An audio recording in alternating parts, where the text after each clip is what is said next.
আসসালামু আলাইকুম, কি অবস্থা সবার? সবাই কেমন আছেন? আলহামদুলিল্লাহ, আমি ভালো আছি, সুস্থ আছি।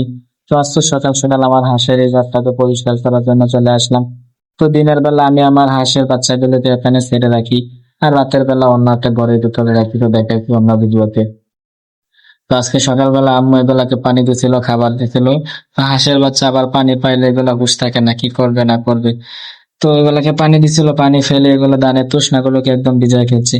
তা আমাদের গ্রাম অঞ্চলে এদিকে এগুলাকে ধানের তৃষ্ণা বলে, আবার কেউ কেউ ধানের চিটা বলে। তো আপনারা এগুলাকে কি বলেন কমেন্টে বলে যাবেন, আপনাদের এদিকে কি বলে। আমাদের এদিকে ধানের তৃষ্ণা বলে।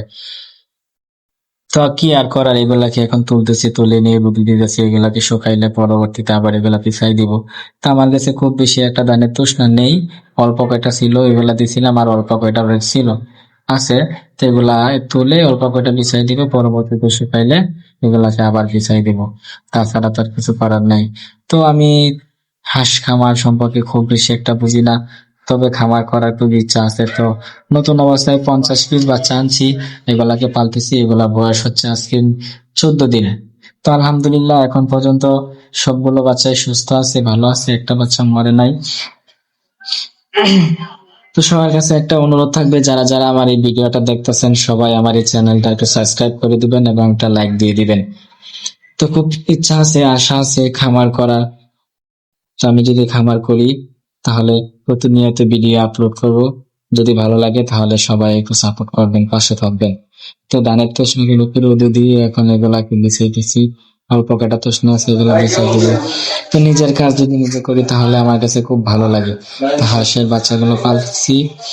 তো সামনে একটা ঘর করতেছি, ওই ঘরের মধ্যে মুরগি বাচ্চা পালবো, আর হাঁসের বাচ্চাগুলোর জন্য পুকুরের উপরে একটা ছোট করে ঘর করতেছি, ওখানে বাচ্চাগুলোকে রেখে দেবো। তো এই ধানের তসনাগুলো এখন গুছাই দিতেছি, অল্প কয়টা আছে এগুলোকে দিয়ে দিব যেন ঠান্ডা না লাগে। আর এই পাশে যেগুলো আছে একদম ভিজে গেছে, এগুলা তুলে ফেলছে, কিন্তু মাটি ফিরে ভিজে গেছে। তো যারা যারা ভিডিওটা দেখতেছেন সবাই একটু শেয়ার করে দিন, ভিডিওটা লাইক দিয়ে যান। এখন পানির পাত্রগুলো বের করতেছি, এগুলোকে পানি দিয়ে রাখবো, খাবার স্টক বাংলাদেশে। তো আমি পানি আনতে চলে গেছি, পানি ভরে তারপর এগুলোকে শুধু পানি দিব। দেখেন হাঁসের বাচ্চাগুলো কত শান্তশিষ্ট, এবার আমি পানি নিয়ে আসছি, এখন এখন পানি দিয়ে দেবো। তো সবাইকে অনেক অনেক ধন্যবাদ, সবাই ভালো থাকবেন, সুস্থ থাকবেন। আল্লাহ হাফেজ, আসসালামু আলাইকুম।